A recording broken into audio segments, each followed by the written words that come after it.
Greetings, everyone. This is TimeRider with a little midweek mischief. What you see here is a 1961 Chevy from the Matchbox Fast and Furious collection. I have to admit that I have never seen a single scene from a Fast and Furious movie, and I know that there was more than one. But I have seen my share of Chevys, and this is certainly one of note.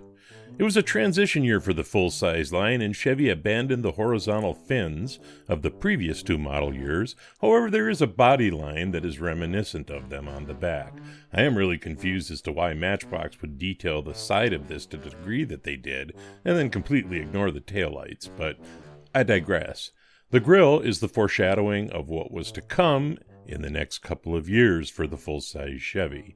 They came with big motor options that made these bubble tops fast contenders for street routing, drag racing, and the circle tracks of NASCAR.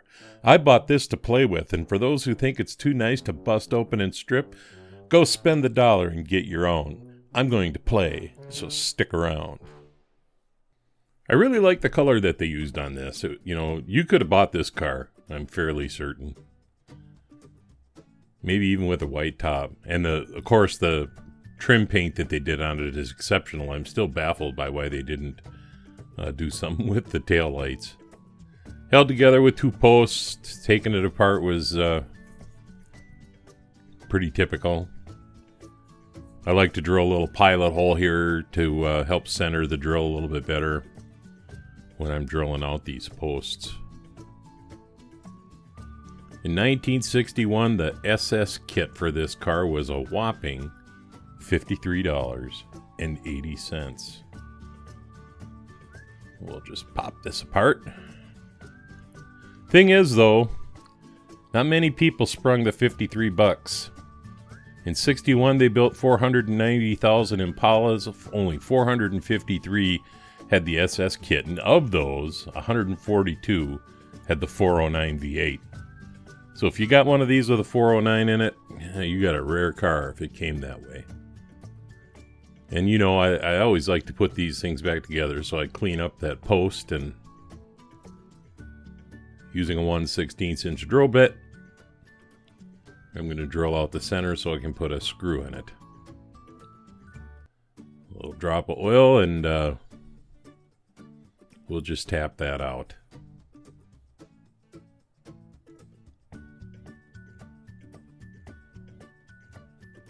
They only made the 409s through like 1965.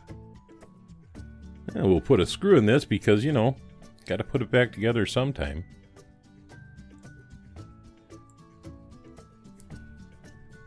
And then we're going to try it back together. Looks like it goes back together pretty good. It's time for the primordial ooze. In she goes. Shake for luck. The strippers that are out there nowadays just don't seem to have the oomph that they used to have. And so with a lot of the jobs that I do, it seems like I'm back to having to spend a certain amount of time cleaning remnants of paint. Kind of odd, I was talking about how they didn't do anything for the taillights. Those taillights were actually had some detailing to them.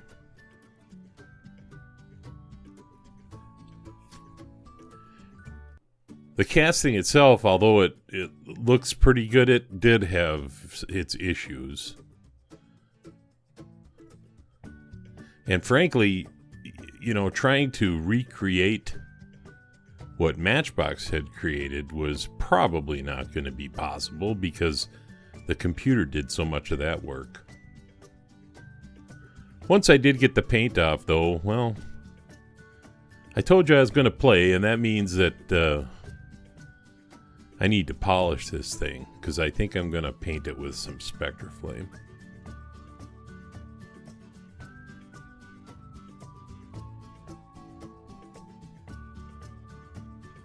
I'm filing off casting lines, rough spots. Eventually, I took the detailing right off the side of the car to speak of. I know that seems kind of contrary to what a person might want to do, but I think it just depends on what you're going to do with it. And if you follow me at all, you know what I like to do is polish things. A lot of times what I'll do too is I take my Sharpie and I mark off those areas that I think need more work. And you can see here in between, these two ridges on the trunk is very rough. I had some rough spots up here along the front of the windshield. A little bit on the corner of the hood. Clearly the indentations on the hood needed to be cleaned.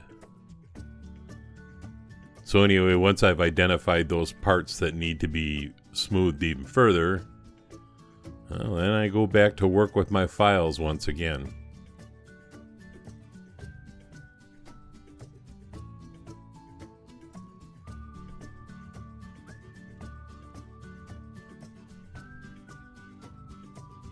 It's a really neat looking car, and the funny thing is even though I've taken a lot of the detailing off the sides, you can still see in the reflection the car's contours. The interior I painted with flat white, and I'm going to paint some black inset details, like the speakers on the rear deck. And then I don't want to make the same mistake that Matchbox made. So I'm going to give some attention to these taillights. I decided to stick with red because I liked red.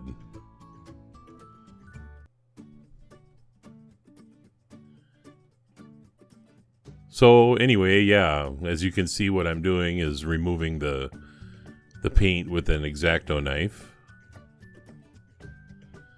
This is kind of fiddly work, but I think that the end result is a lot better than just putting a dab of red paint on it.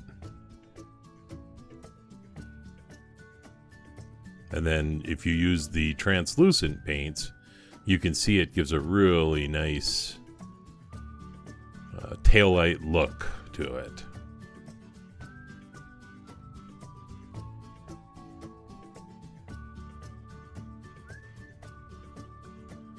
I just threw a drop in the middle of each of these. I'm using those fine line brushes that I talked about in the bench on my last video. They work just great too. They're really, really easy to contain the paint.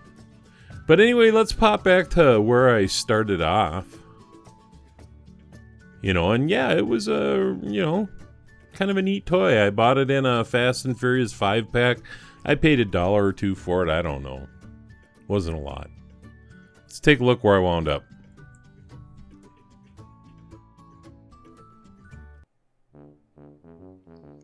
So I'm not going to talk a great deal about what I did to this thing because I think that's actually pretty obvious. A little bit of a lowrider. But what I do want to talk about is the paint. So what I did here was I took some Spectre Flame red and I wanted to deepen a little bit, so I tinted it with some Spectre Flame magenta. Then once I had the hue that I liked, I put 3 drops of base coat in it, in the hopes that I would get some floating sparklies, and I think I accomplished that. There will be an episode of The Bench following the video for those of you that like that kind of thing. Thumb up, thumb down, don't matter to me. Please keep your comments civil. This is TimeRider, and I'll leave the light on for you.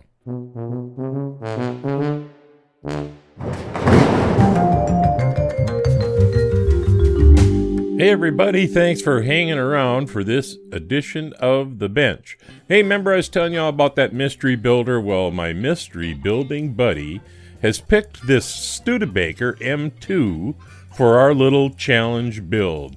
So you'll see stuff about that coming around, and maybe I'll be revealing a little bit more about who this mystery builder is. So I'm going to be doing my own little version of a walkabout here in the coming month, traveling a little bit out to the West Coast, enjoying retirement. So those of you who want to come over and steal all my stuff, yeah, you're going to really reap die-cast heaven here. And the Three Blind Mice have picked a date for their Goat Invitational of March 28th, and I've already started working on mine, and you should see a list of our early entrants scrolling by. So if you want to play and your name isn't on the list, shoot us an email so we can get you on it. And I'm also continuing to work on this T-Bird red line that George Hodges sent me. It's turning out to be a little more than I thought it was going to be. There's a lot of damage to the body. It was played with pretty hard. But you should see a video on that coming up. And then this weekend, I'll be putting my restoration shoes on and releasing the video of this Scammell snowplow. And then, of course, don't forget on Saturday night, there'll be a coffee with Bill.